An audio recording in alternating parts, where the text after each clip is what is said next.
क्या बाबा साहब अंबेडकर की डेथ एक नेचुरल डेथ थी,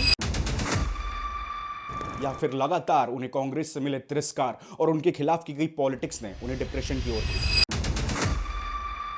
बाबा साहब अंबेडकर को भारत रत्न मिलने में दशकों क्यों लग गए?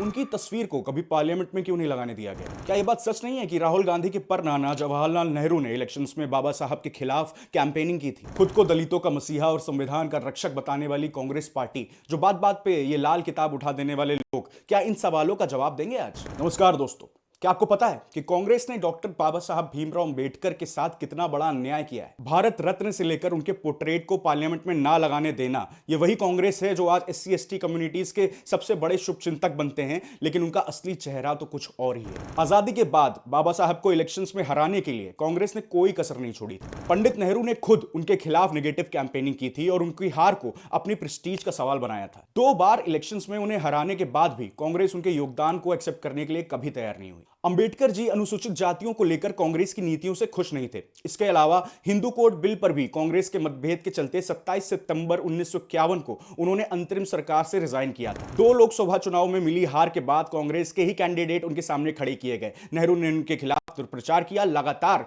2 बार मिली हार के बाद वो बीमार रहने लगे और फिर इसी सदमे में साल 1956 में बाबा साहब का निधन हो गया। सबसे बड़ा सवाल यह उठता है कि भारत रत्न जो उन्हें उनके जीवन काल में ही मिल जाना चाहिए था, उसके लिए कांग्रेस ने दशकों तक वेट क्यों किया? क्या यही इज्जत थी उनकी बाबा साहब के प्रति?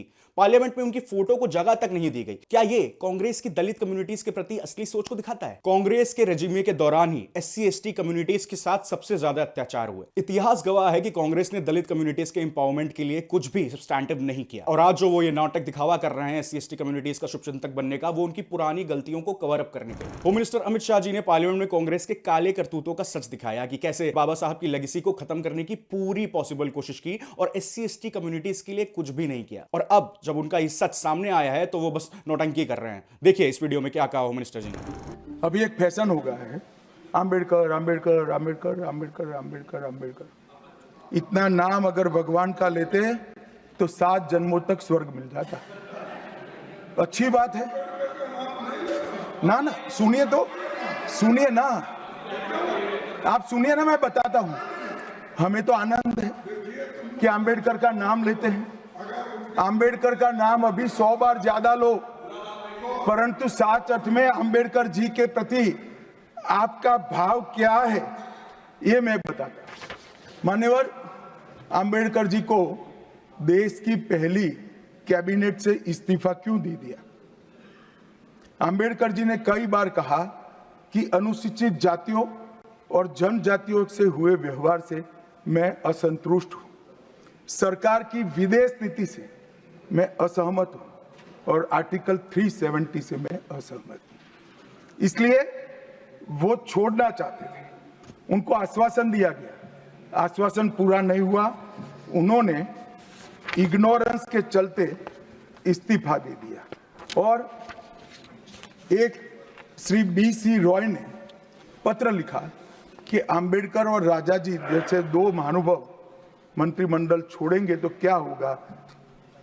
तो नेहरू जी ने उनको जवाब में लिखा है, दादाजी के जाने से तो थोड़ा बहुत नुकसान होगा, अंबेडकर के जाने से मंत्रिमंडल कमजोर नहीं होता है। मान्यवर, ये विचार जो खड़गे जी कह रहे हैं ना, क्या आपत्ति है? जिसका विरोध करते हो उसका वोट के लिए नाम देना कितना उचित है? क्योंकि अब अंबेडकर जी को मानने वाले पर्याप्त संख्या में आ गए हैं, इसलिए आप अंबेडकर अंबेडकर कर रहे हो। मान्यवर, मुंबई के मेयर ने एक पत्र लिखा था कि मऊ में अंबेडकर जी का स्मारक बनाना चाहिए।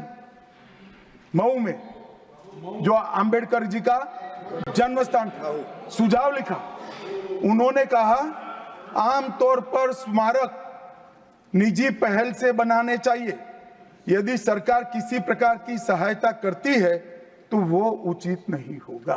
बाबा साहब अंबेडकर के सपने को सच करने के लिए ही मोदी सरकार ने पंचतीर्थ को डेवलप किया। वो 5 आइकॉनिक जगह जो बाबा साहब के जीवन से जुड़ी हुई हैं। चैत्य भूमि के लिए जो लैंड डिस्प्यूट डिकेड से पेंडिंग था, वो इसी मोदी सरकार ने रिजॉल्व किया। लंदन में बाबा साहब का जो घर था उसे एक्वायर भी करके एक हेरिटेज साइट बनाया गया। बाबा साहब के प्रति अगर कांग्रेस की सच में कोई अच्छी धारणा होती तो वो सिर्फ शब्दों में नहीं, कामों में भी दिखती। हम ये समझ सकते हैं कि कांग्रेस का असली चेहरा हमेशा से बाबा साहब की लेगेसी को खत्म करने का ही रहा है। जो पार्टी उनकी इज्जत नहीं कर सकती, क्या वो कभी एससी एसटी कम्युनिटीज के हक में लड़ाई करेगी, काम करेगी उनके लिए? ये सवाल कांग्रेस से पूछना जरूरी है और उन्हें उनके गलत काम के लिए जवाब देना होगा।